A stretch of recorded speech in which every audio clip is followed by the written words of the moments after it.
querido, graça e paz para você, graça e paz para a sua vida, graça e paz para a sua casa. Que Deus abençoe. Eu estou passando aqui para o nosso caminho de Emaús. Era para ter chegado a você o caminho de Emaús ontem, mas houve atrasos na viagem. Nós continuamos caminhando e compartilhando experiências da caminhada no Santo Ministério. O caminho de Emaús é isto, é o que Jesus compartilhou com os seus discípulos naquela viagem de Jerusalém à pequena aldeia de Emaús no domingo da sua ressurreição. E semana passada eu falei com você sobre os desafios de um líder, baseado na experiência de Jesus em Mateus 4 e em Lucas 4, quando o texto sagrado diz que ele foi conduzido pelo Espírito ao deserto para ser tentado pelo diabo. Eu mencionei que, em primeiro lugar, o desafio de um líder é o desafio de ser guiado pelo Espírito Santo.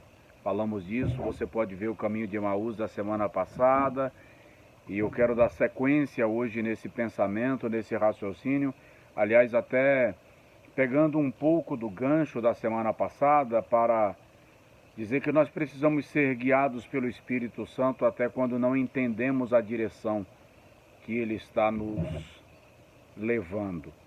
Como compreender o Espírito Santo te levando para o deserto para ser tentado?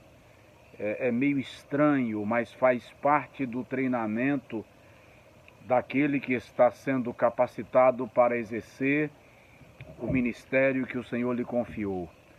O segundo desafio de um líder, e eu optei por um ambiente meio que escuro, né, para falar com você, que é do desafio, é da história do líder passar pelo deserto.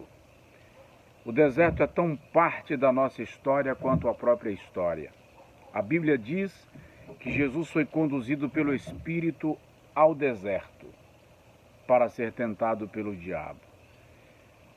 Todo exercício na viagem da vida, na caminhada do ministério, tem desertos e, ao contrário do que algumas pessoas defendem, o deserto não é sinônimo de abandono, muito pelo contrário, ele é um estágio necessário para que possuamos a terra que o Senhor nos prometeu. Não há Canaã sem deserto. Josafá não apenas atravessou o deserto, como se perdeu no deserto, andando em círculos, e a Bíblia diz que ele mandou chamar o profeta Eliseu, e da parte de Deus veio uma direção para Josafá. Abraão trilhou, caminhou o deserto por quanto tempo e quantas vezes, na direção de uma terra que ele não tinha noção de que terra de fato seria, mas ele caminhou o deserto. Moisés foi treinado no deserto e depois enviado para tirar o povo do Egito e fazê-los atravessar o deserto. Você já parou para analisar que os 40 anos que Deus fez Moisés trabalhar no deserto, antes de ir libertar o povo no Egito, foi um treinamento para que ele tivesse a capacidade de conhecer o deserto, quando ele estivesse liderando o povo, e ele precisaria ter noção dos desafios daquela região? É isso aí. Deserto para crente é treinamento. Lucas capítulo de número 1, lá no último versículo, diz que João Batista crescia e se fortalecia nos desertos da terra. Se a gente folhear a Bíblia, nós vamos perceber, e se estamos em caminho de Emaús, Jesus está nos ensinando algumas coisas desta viagem. Você vai perceber que os grandes milagres registrados na Bíblia foram no deserto.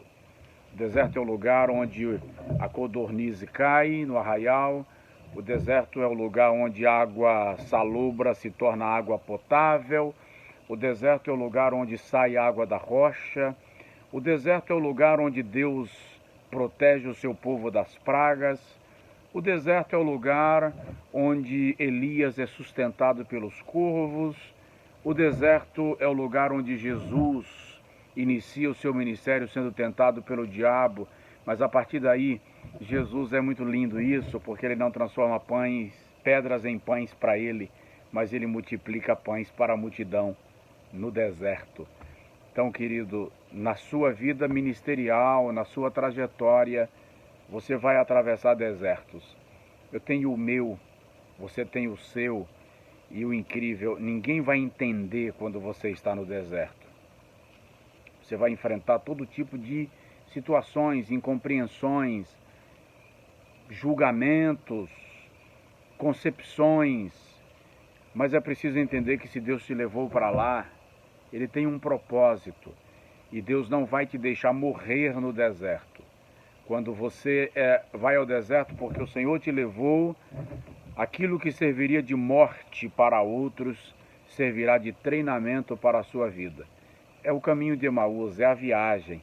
Vamos caminhando, que na próxima semana a gente fala de mais um desafio do líder no caminho de Emaús. Deus abençoe, forte abraço, fica com Deus.